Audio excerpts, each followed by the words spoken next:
From New York, this is Democracy Now!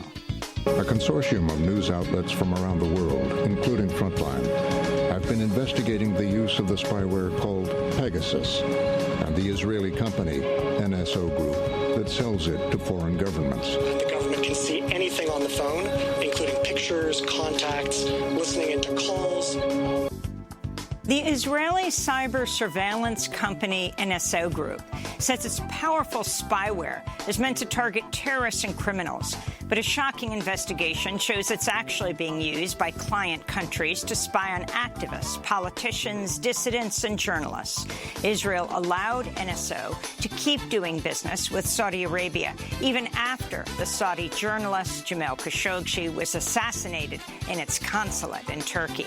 Khashoggi's fiancé was one of Pegasus's targets.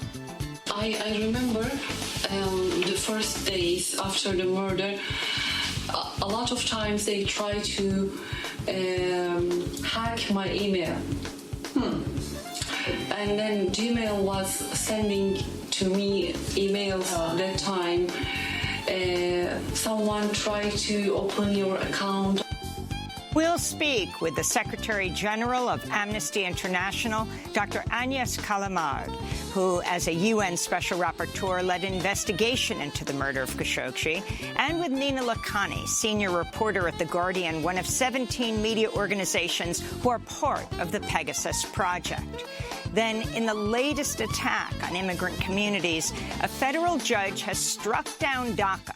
That's Deferred Action for Childhood Arrivals. We'll look at what's next with a DACA recipient and activist who's lived in the U.S. for nearly 30 years. All that and more coming up.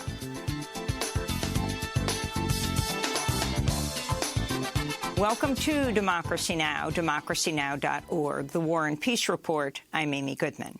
Researchers have found India's death toll from COVID-19 may be 10 times higher than the country's official tally. A new report by the Center for Global Development finds there have been as many as 4.7 million excess deaths in India since the start of the pandemic. India's official death toll from the pandemic is 414,000. This comes as COVID cases surge across the globe. Indonesia reported over 1,300 deaths Monday, the highest single-day death toll since the start of the pandemic. But public health experts fear the actual toll is far higher. In Japan, the number of COVID cases linked to the Olympic Games has now reached 71. The opening ceremony set for Friday in Tokyo, where COVID cases are at a 6-month high. In the United States, COVID-19 cases have tripled over the past month as the highly contagious Delta variant rapidly spreads across the country, particularly in areas with low vaccination rates. Cases are now rising in all 50 states. On Monday, President Biden urged everyone eligible to get vaccinated. If you're unvaccinated, you are not protected. So please get vaccinated. Get vaccinated now. It works. It's safe. It's free. It's convenient. On Monday, the American Academy of Pediatrics recommended all students over the age of 2, as well as teachers and staff, wear masks when they return to school, even if they have been vaccinated. However, many states have already banned school mask mandates. In related news, a federal judge has ruled Indiana University can proceed with its plan to require all students to get vaccinated before returning to campus. Meanwhile, Twitter has temporarily suspended Republican Congressmember Marjorie Taylor Greene for posting misinformation about COVID-19 and vaccines. Acting Haitian Prime Minister Claude Joseph says he plans to transfer power today to Dr. Ariel Henry, a neurosurgeon who was appointed by President Jovenel Moïse shortly before he was assassinated July 7th. Both Joseph and Henry had claimed power following Moïse's death. Over the weekend, the United States and other members of the so-called core group threw its support behind Henry, who will become Haiti's 7th prime minister in 4 years. On Monday, State Department spokesperson Ned Price defended the Biden administration's intervention. He was questioned by the Associated Press's Matt Lee. We are taking the side of the Haitian people. We're taking the side of the guy who was named but hadn't taken office. We are taking the side of the Haitian people. This is a dialogue that has been ongoing between various Haitian political stakeholders. Whether you want to admit it or not, there was a shift in what you had been saying prior to that statement. You were all in support of the acting prime minister, and then all of a sudden on Saturday, you and the other members of the core group came out in support of Mr. Henry. Matt, we are supporting the inclusive dialogue that Haiti's political actors are undertaking themselves. In news from Peru, the socialist teacher and union leader Pedro Castillo has been officially declared the winner of the June 6 presidential election after the right-wing presidential candidate Keiko Fujimori failed in her attempt to overturn the results. Castillo won by about 44,000 votes. He spoke to supporters Monday. We will reject any pretensions of another country's model. We Peruvians can. We Peruvians will manage true economic development, guaranteeing legal and economic stability. I ask that Keiko Fujimori not place barriers in the way so that we may move forward and make this a government of all Peruvians. In Iraq, at least 35 people died Monday in an explosion at a market in the Sadr City neighborhood of Baghdad. The market was packed with shoppers preparing for the Eid al-Adha festival. More than 60 people were injured. ISIS claimed responsibility. In Afghanistan, 3 rockets landed near the presidential palace in Kabul earlier today, while Afghan President Ashraf Ghani and other top officials were taking part in outdoor Eid prayers. The incident was aired live on television.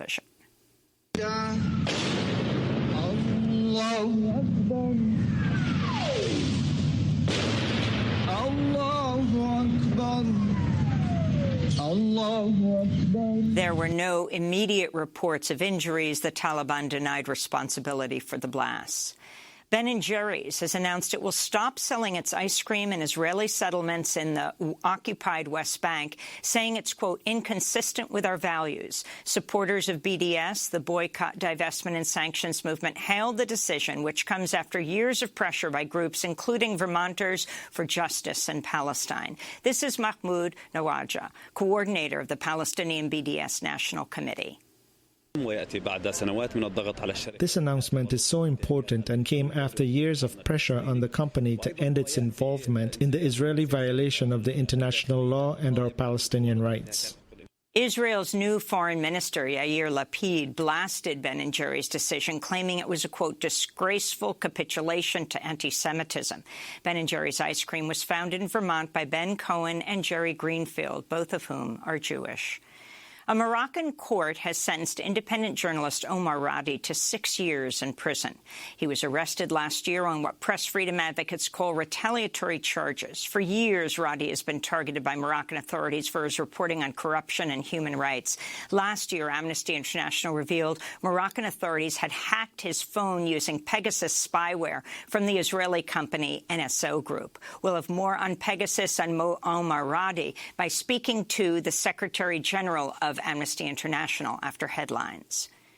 A Florida man who took part in the January 6th insurrection has been sentenced to 8 months in federal prison. Paul Hodgkins was filmed wearing a Trump 2020 T-shirt and carrying a Trump flag on the floor of the U.S. Senate after Trump supporters attacked the Capitol in an effort to disrupt counting of electoral votes. Hodgkins is the first Capitol rioter convicted of a felony to be sentenced. Federal prosecutors had asked for an 18-month sentence. Meanwhile, House Minority Leader Kevin McCarthy has recommended 5 Republicans to serve on the Select Committee investigating the January 6th insurrection. All 5 voted against impeaching Trump after the riot. 3 of the Republican lawmakers, Jim Jordan of Ohio, Jim Banks of Indiana, and Troy Nehls of Texas, also voted to overturn the 2020 election. In Oregon, the bootleg fire has grown to over 350,000 acres. It's the largest wildfire in the United States this year and the 3rd largest in the history of Oregon. There are now 80 fires burning in 13 states, including 7 other large fires in Oregon. In Minnesota, authorities arrested Indigenous leader Winona LaDuke and at least 6 other water protectors Monday during a protest at the Shell River against the Enbridge Line 3 tar sands pipeline.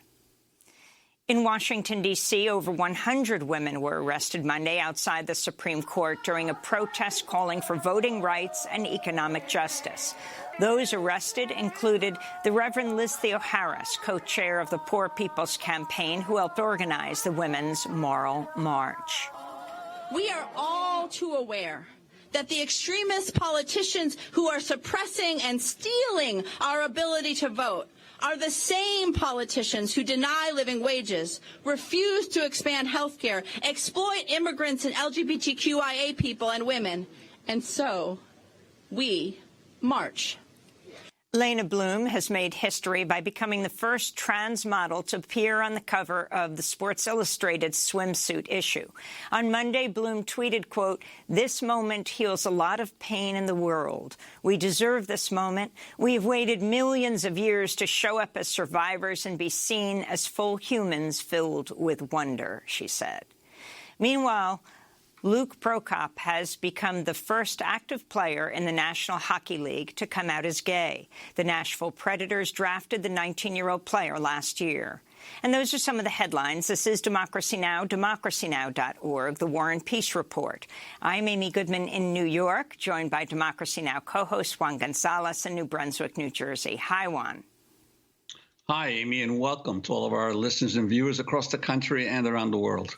Well, we begin today's show with the shocking findings of the Pegasus Project, an international collaboration of 17 media organizations that investigated the Israeli cyber surveillance company NSO Group. The NSO Group manufactures and sells advanced spyware to governments called Pegasus that can secretly infect a mobile phone and harvest its information. The company claims its spyware is meant to target terrorists and criminals, but data leaked to the Pegasus Project suggests several countries use the powerful cyber espionage tool to spy on activists, politicians, dissidents, and journalists. The consortium analyzed a leaked data set of 50,000 phone numbers that allegedly belong to persons of interest to NSO's customers. A sample showed dozens of cases of successful and attempted Pegasus infections.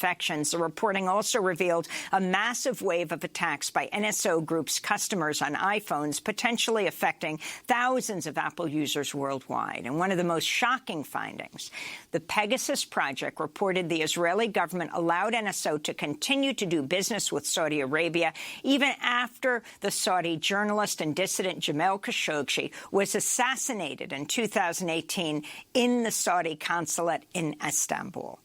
In a minute, we'll speak with the Secretary General of Amnesty International and one of the lead reporters on the Pegasus Project. But first, this is a PBS Frontline report that follows Washington Post reporter Dana Priest, one of the more than 80 journalists working on the Pegasus Project, as she traveled to Turkey and verify if Pegasus had been used to surveil Khashoggi's fiancée, Hatice Cengiz.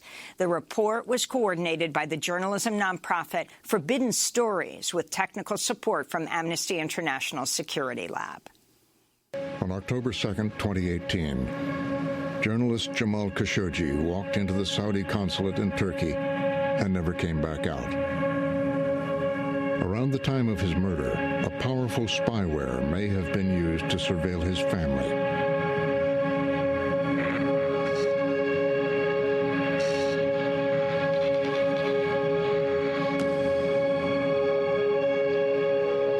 Activists, journalists, all are said to have been hacked by spyware developed by the Israeli company called the NSO Group.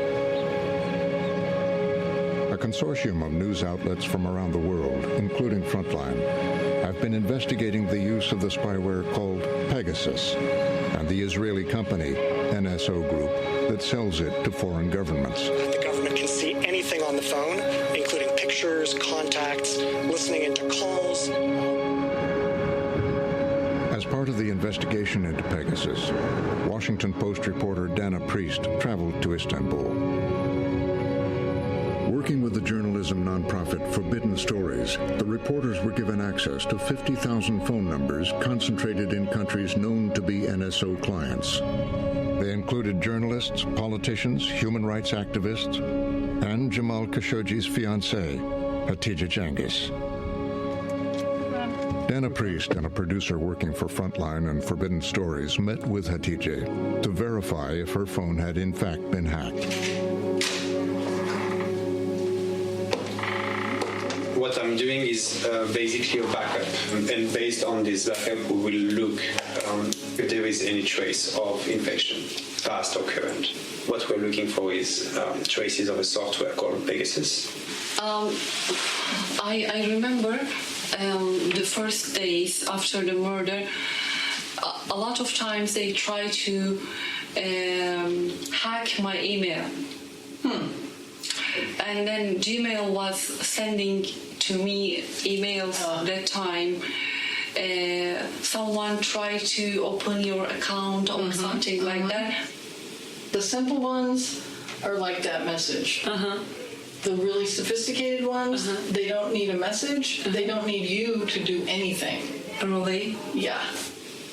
But why people say the iPhone, the more safe to, no one can hack or... That's what the iPhone says, the company. But it's not true. So the Pegasus software can, if it gets inside, I don't know if it gets inside every time it tries, but if it gets inside, it can turn your microphone on so that it can, whoever is doing it can listen to what you're saying and what other people are saying. But it also can go into your email, your WhatsApp, your contacts, your pictures, your videos, and it can just steal them all, make a copy of everything. And then, our thought is if it's doing that against people like you, who are not terrorists or criminals, then why?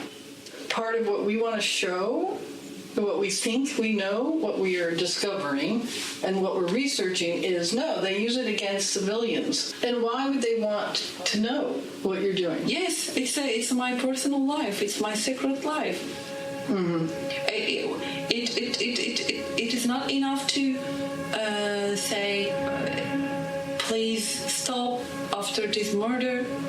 Please, Yani, it's over. After getting backups of both Hatice's new phone and the one she was using at the time of Khashoggi's murder, Dana Priest sent them to Amnesty International's security lab for analysis.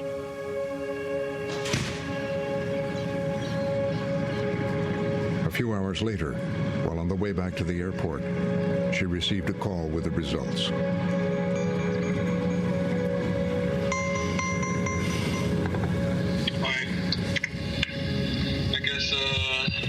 The spree of bad news is never ending. So I checked both the uploads. The new one seems clean to me. The old one, however, has some traces that seem consistent with what we've seen. So on the 6th of October of 2018 seems to have been a first compromise, which was followed by some additional traces on the 9th and then on the 12th, which is obviously, as you know, pretty timely within the context, obviously. Yeah. Wow. She's already been infected, so it's already happened, so it's great that you're finding it. Yeah, I don't think... There was now proof that Pegasus had been used to target one of the people closest to Jamal Khashoggi around the time of his death. In a statement, NSO Group said its technology was not associated in any way with Khashoggi's murder. The company said it was on a life-saving mission, preventing terror attacks and serious crimes. But in addition to Hatice, Frontline, Forbidden Stories, and the partner news outlets are investigating the cases of journalists, human rights activists, politicians, and others in more than 50 countries who may have been targeted for surveillance.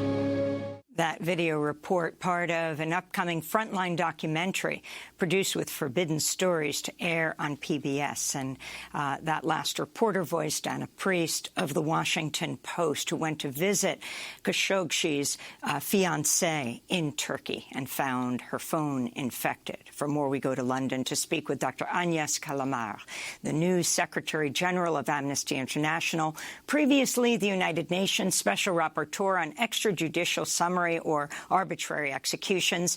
As UN Special Rapporteur, she led an investigation into the murder of the Saudi journalist Jamal Khashoggi. She was also director of the Global Freedom of Expression Project at Columbia University. Dr. Callamard, welcome to Democracy Now! Congratulations on your new position at Amnesty International. This is explosive information you are releasing right now, Amnesty working with the Forbidden Stories Project. Let's start with the example of Jamal Khashoggi and what this says about what to many may be the first time they're hearing about this spyware produced by Israel. Well, what it first shows is what you have highlighted, that contrary to what NSO is claiming, the spyware Pegasus is used to target people absolutely unrelated to criminal activities or terrorism. It is used to target individuals like Atice, the family or friends of human rights defenders and journalists. It is used to target journalists and human rights defenders. In fact, according to Amnesty International, at least 180 journalists have been targeted. I think what the project is showing is the breadth and the scale of the abuse. We already had element of anecdotal evidence that the spyware had been used to target human rights defenders. What we have with Pegasus project is actually the demonstration that the misuse of the spyware is systematic and it is global. And Dr. Callamard, what do we know about the NSO group, its relationship to the Israeli government, and does it just sell this this software and then no longer has connection with it, or does it somehow maintain an ability to monitor what its clients are doing with the software? Okay, so with regard to the first question, the intelligence industry is, for the government of Israel, a very important industry. It's a strategic industry. It is also an industry that is supposedly regulated in that every export by NSO is being licensed by the state of Israel. So that's a relationship. There is a relationship at a strategic level and there is a relationship at a regulatory level. So I think the nature of the relationship is pretty close and pretty deep. So when we talk about NSO's failure to act with due diligence, we are also talking about the failure of the government of Israel to abide by its obligation under international law. That is the first issue. With regard to NSO relationship to its client, it is actually a pretty close relationship in that NSO has the capacity to close down, to shut down the spyware and any kind of system it is providing to the client. NSO is claiming that it does not have any oversight over the use of the spyware, and we don't know that for sure, but that's what they are claiming.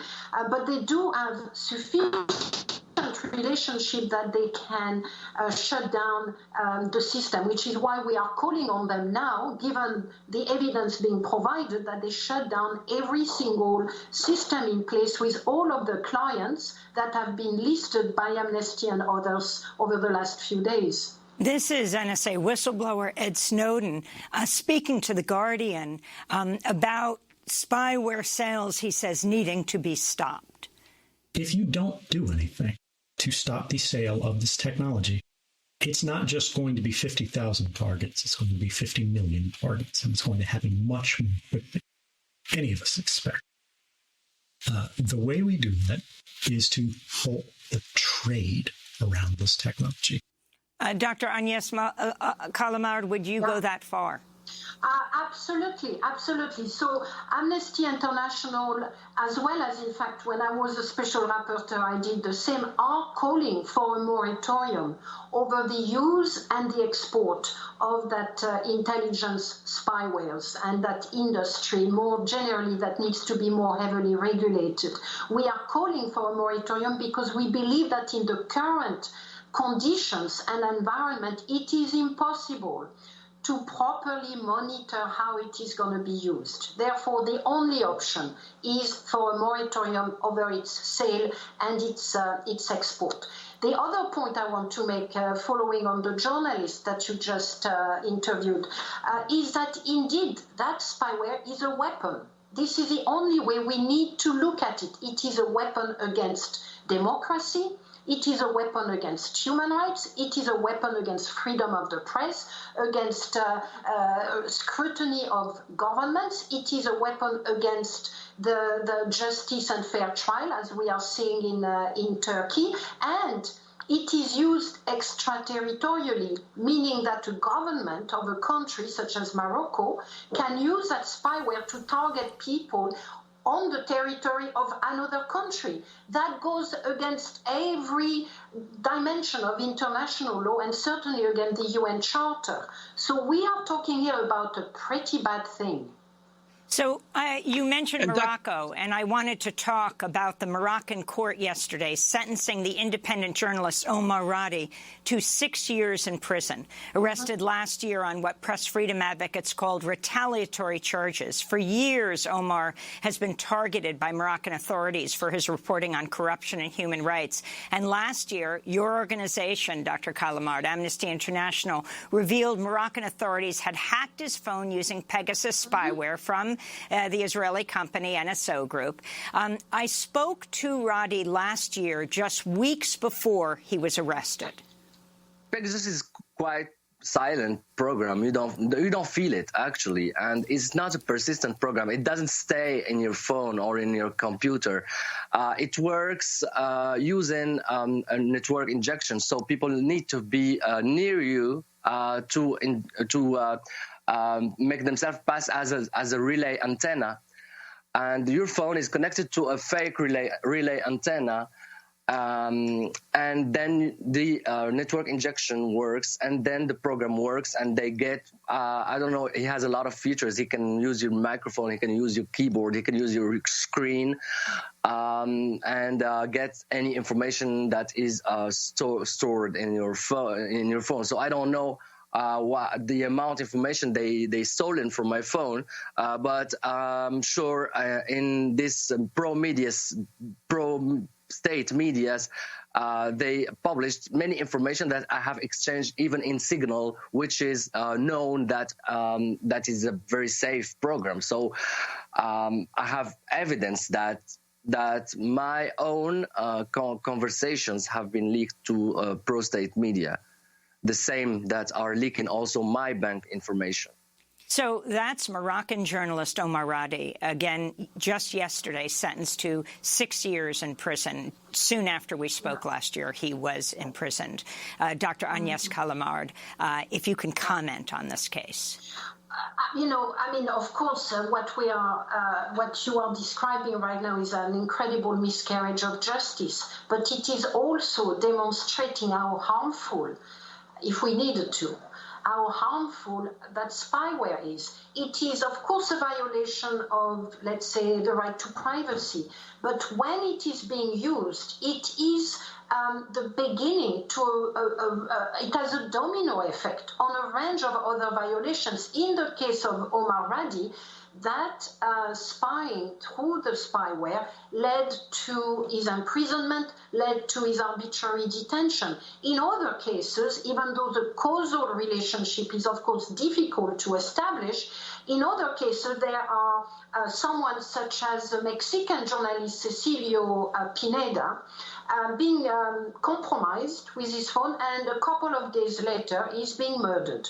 We cannot make a causal relationship between the compromise and the murder, but surely the suspicion is there, as it is in the case of Omar, that the spying and the use of the spyware led to his arbitrary detention and that led to this unlawful imprisonment. It is an extremely harmful tool at the hand of government that will do anything to protect themselves, and not just, by the way, the usual suspect. In the list of countries that have used the spyware, we find Hungary, we find India, of course we found Morocco, but we also find Azerbaijan, Mexico.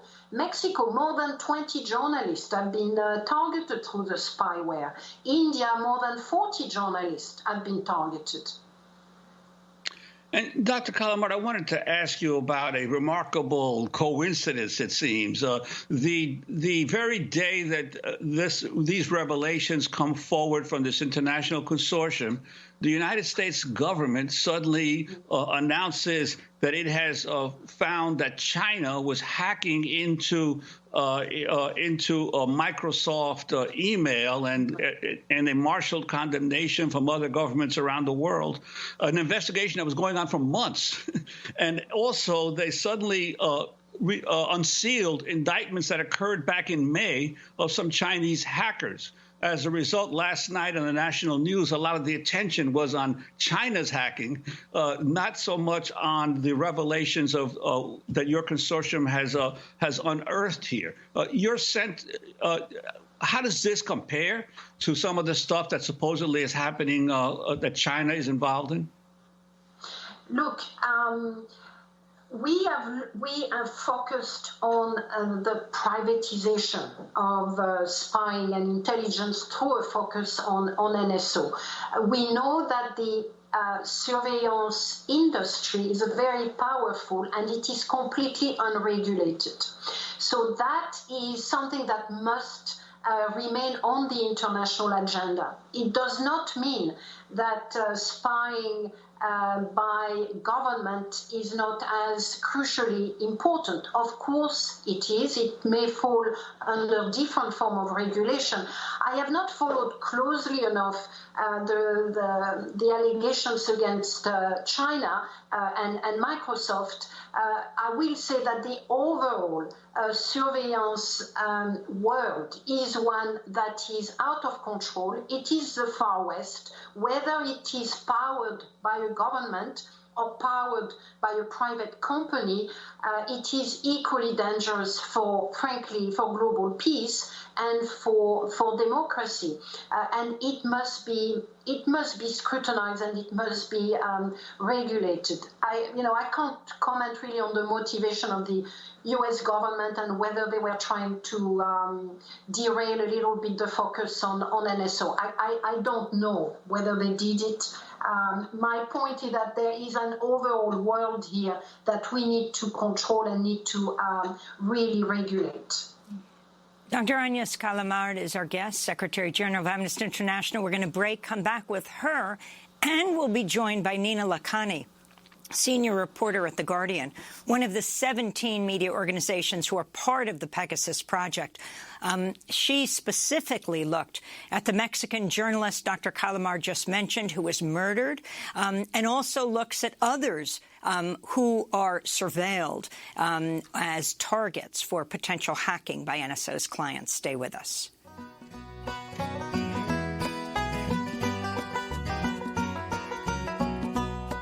It was understood every hour I could I'd be leaning on a glowing machine, just scratching my itches on the lights and the switches and the blips on the video screen.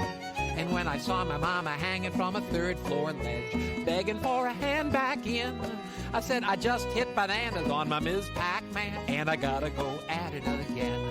Me and the janitor's kids, Antoine and Nando, burn up the watts on their dad's Nintendo. Tell Mom that I'm sorry, blood's thinner than Atari. And then a uniformed man said, you got skill. Uncle Sam's gonna subsidize your video thrill. Defender of the nation, is a practical application. From a real leather seat at 30,000 feet, you don't even see the flames. Don't see river steam, hear people scream.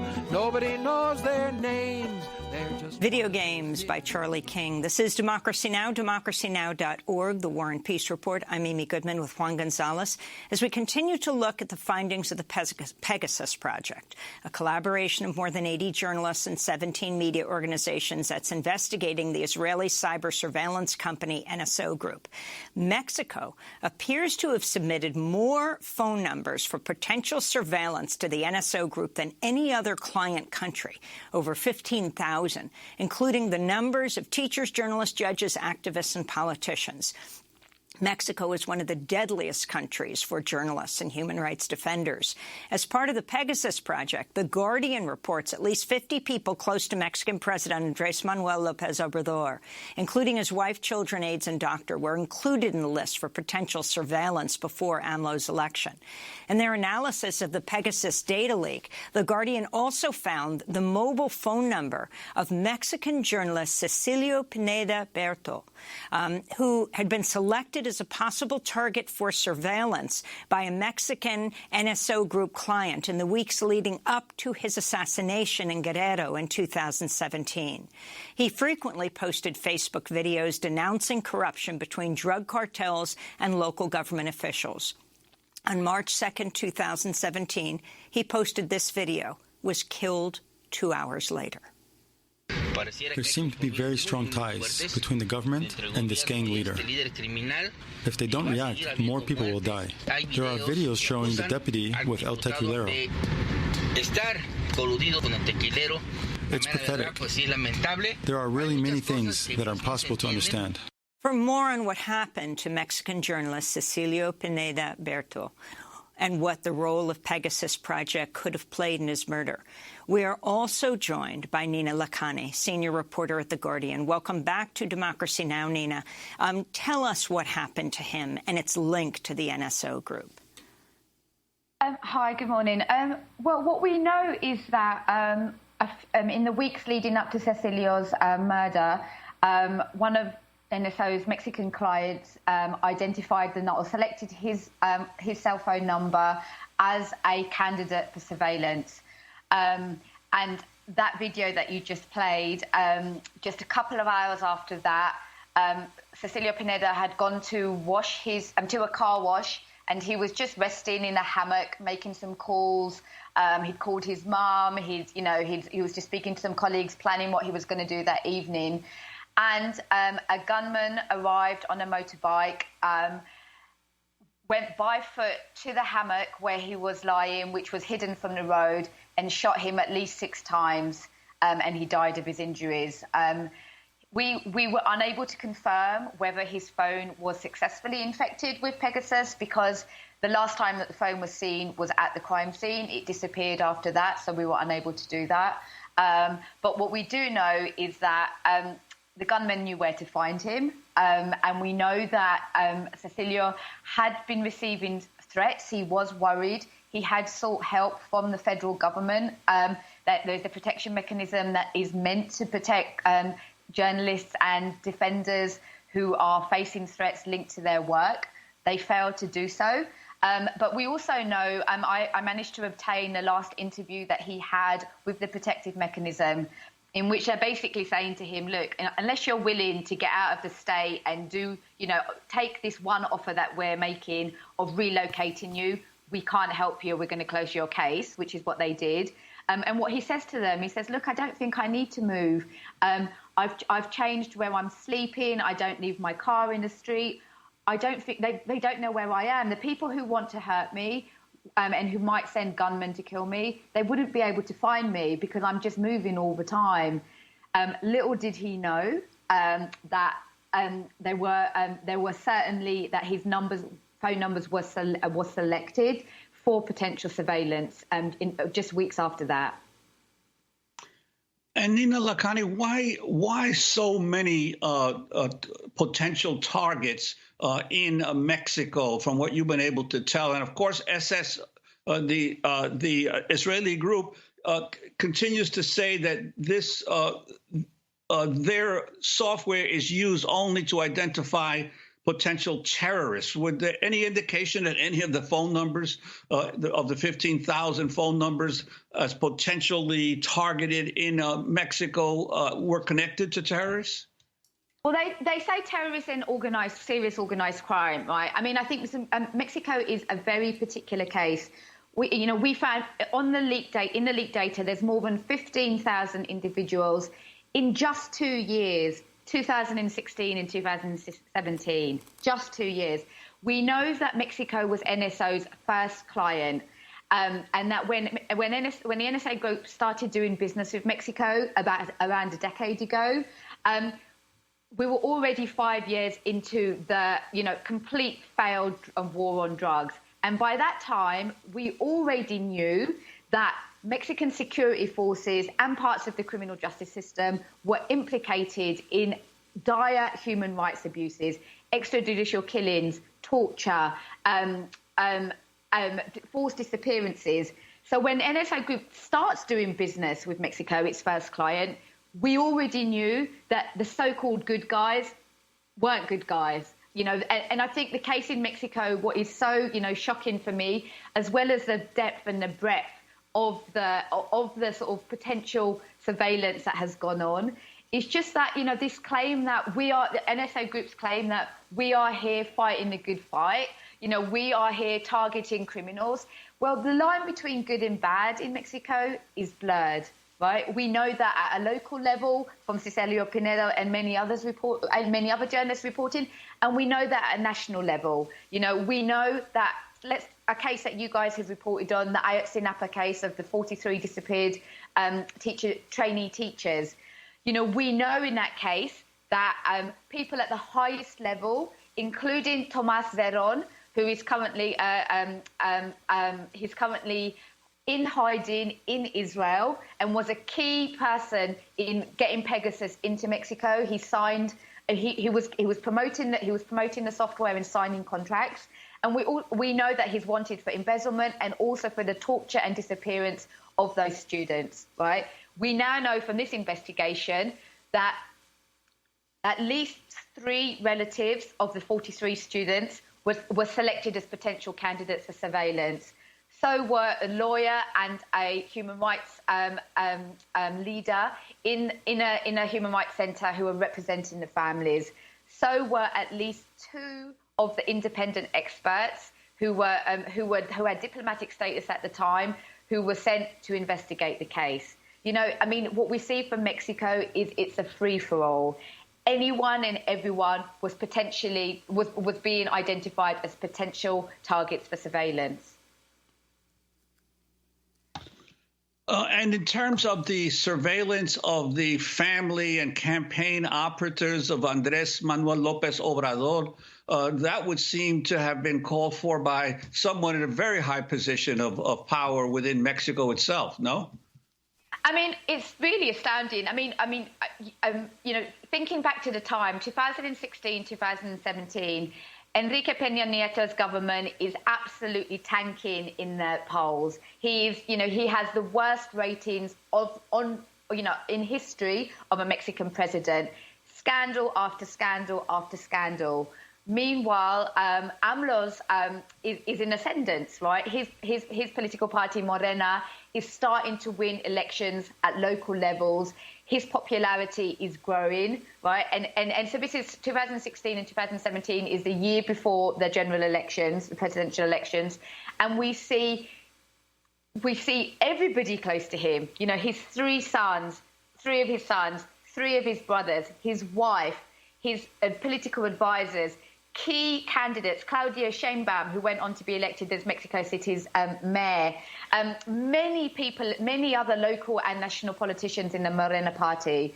But the other thing is, it's not just Morena. We found, in the data, the numbers of politicians from every single political party, including the PRI, including Enrique Peña Nieto's own party, was selected as candidates for potential surveillance. This was far and wide. It's as one intelligence expert said to me, it's a game of spies. You have to know who your political enemies are, and you have to know what they're doing, because information is power, and that's what seems to have been happening in Mexico. I wanted to bring Dr. Calamard back into the conversation, new Secretary General of Amnesty International. I last saw you moderating an event at Columbia University around the issue of Julian Assange. And I wanted to ask you about the WikiLeaks founder, certainly a person who exposed surveillance. If extradited to the U.S., he could face up to 175 years in prison under the Espionage Act related to publication of classified documents exposing U.S. war crimes.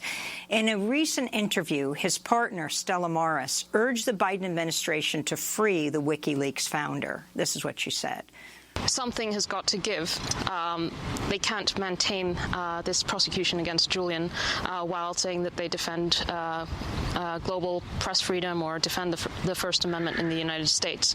So the only thing they can do in order to be consistent is to drop the case entirely. It's difficult for me to speak about this. I think there's no doubt that Julian wouldn't survive an extradition. So that's Julian Assange's partner, Stella Morris. She recently visited Assange at the Belmarsh prison in London. They have 2 children together. Britain is not allowing him to be freed as they weigh this issue of extradition. What are your thoughts, Dr. Calamard? Well, I think Amnesty's position is very clear that the detention is arbitrary and that he should be released, and we're campaigning for the release of Julian Assange. The allegations made against him and by the U.S. authorities raise a large number of problems and red flags in relation to freedom of the press in particular. But our position is clear. We're campaigning for his release. And finally, I wanted to ask you about Guantanamo.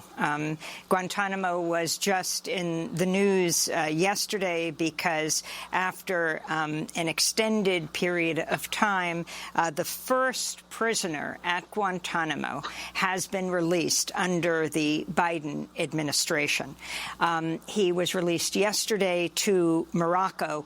Can you talk about, there are now 39 prisoners. He was at Guantanamo for 17 years without charge, like so many of the men there. Mm-hmm.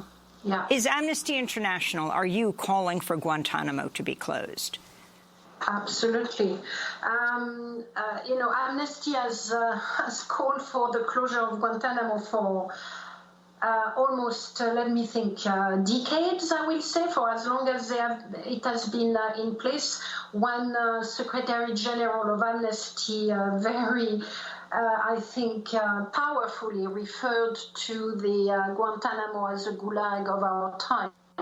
So the position of Amnesty is very clear. This is a non-space, Guantanamo. It's legally speaking, morally speaking, that space that has been created has no significance other than the harm it is placing on people and the fact that it is outside any kind of agreed, understood rule of law. So, we need to see the end of that scar. It's a scar for the United States. It's a scar on our humanity. That's that simple. We want to thank you so much for being with us, Dr. Agnès Calamard, Secretary General of Amnesty International, speaking to us from London. And thank you to Nina Lakhani, senior reporter at The Guardian, one of the 17 media organizations that are part of the Pegasus Project.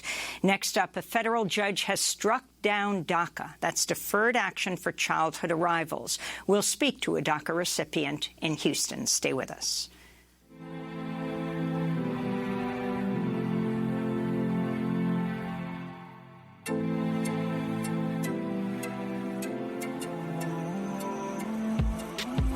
Need for police. No bosses and no chiefs. No World War III, just more world peace. Good people free to think and do as we please. The trees are green and the breeze from the sea is clean. Technology advances with the spiritual direction. We please our ancestors and receive protection. My family's content and my kids are confident. Problems aren't prominent, things are looking promising. I'll be working on vacay, I'll be grinding every day. I'm awake in the 8 frame, I'll be finding my A game. You can't find me no place, cause I'll be flying away. When I'm riding my apes hang, that just brightens my day. Atlantic, Pacific, Indian Ocean. The planet is dripping, my soul is in motion. Overseas floating, that poetry is potent. Thoughts are focused globally, my lane is open. We will rise, yeah, we will rise, we will fight until the end. We will find, yeah, we will find all we need is all within. As we rise. Through the Dawn by Rebel Wise. This is Democracy Now! I'm Amy Goodman with Juan Gonzalez as we end today's show looking at the latest attack against immigrant communities. On Friday, a federal judge in Texas struck down DACA. That's Deferred Action for Childhood Arrivals. The order does not affect current recipients for now, but blocks the Department of Homeland Security from approving any new applications. At least 80,000 first-time DACA applications pending with U.S. Citizenship and Immigration Services are now in limbo. DACA has provided temporary protection from deportation and work authorization to over 800,000 undocumented people who were brought to the U.S. as children. In his ruling, Judge Andrew Hanen, who was appointed by former President George W. Bush, said the program exceeded President Obama's authority when he created DACA through executive action in 2012. President Biden vowed his Justice Department will appeal the ruling. For more, we go to Houston to speak with Cesar Espinosa, DACA recipient and executive director of the Houston, Texas-based immigrant-led civil rights group, FIEL, which is the Spanish acronym for Families of Immigrants and Students in Struggle. He himself is currently a DACA recipient, has lived in the U.S. for nearly 3 decades. Cesar, it's great to have you back. Can you respond to the judge's ruling and what this means? Well, number one, thank you for having us. I mean, it really was heartbreaking to hear the news after some time that we hadn't had any news on DACA, any negative news on DACA, that we were kind of just coasting along, helping new DACA recipients apply. All of a sudden, on a Friday afternoon, we get this really bad ruling from a judge, which obviously dampened our spirits, but also relit the fire for us to fight for a more permanent solution for Dreamers and our families. And Cesar, what does this mean, especially in terms of the fact that the DACA recipients have to reapply, even those that are already benefiting from it have to reapply every 2 years? Well, for many people, let's talk first about the people who are applying right now. The people who are applying right now are those folks who may have, for one reason or another, have missed the initial filing for DACA. Maybe they weren't old enough yet. Maybe they didn't have the $495 to pay for the initial application.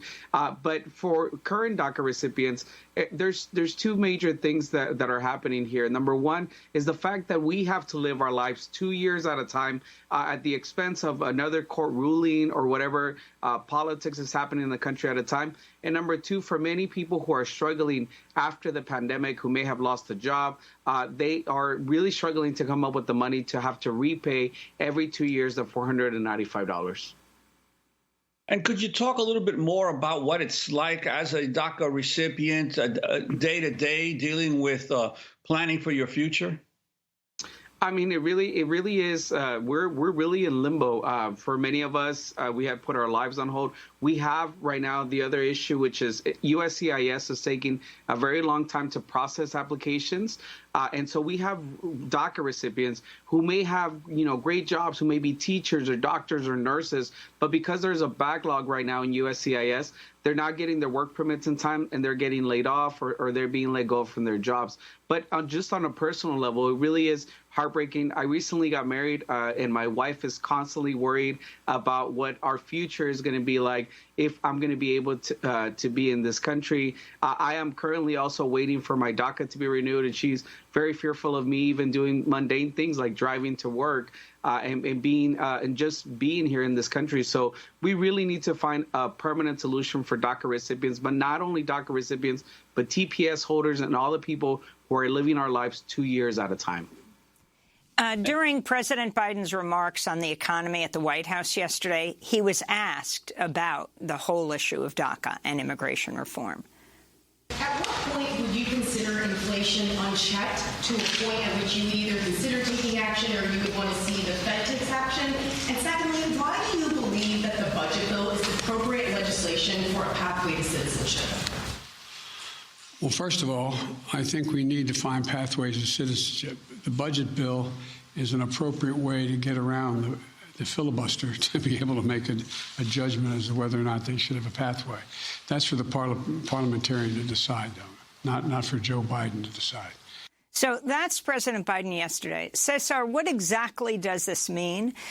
What would a path to citizenship look like that would apply perhaps not only to students and workers, but to all immigrants? Well, number one, we want to see Congress and the president take action. President Biden said one of the things he said during his campaign, or one of his campaign promises, was that he was going to act on immigration in the first 100 days of office. The 100 days have been up, and people are struggling right now to make ends meet. And not only that, but also always in the back of their mind is the fact that they can be deported. For immigrants in general, it would be a life-changing opportunity to be able to come out of the shadows, to be able to fully integrate into U.S. society, and to live a life free of fear, free of the constant fear that you may just be working and for some reason, one reason or another, you're going to be stopped by police and subsequently be deported. So for many people, it would be life-changing. It would also be a huge stimulus to the economy because you would have more people paying into the system. I guarantee you that people would want to go back home to their countries, fly back home, and that would provide a lot of needed stimulus for our economy. So there's many, many reasons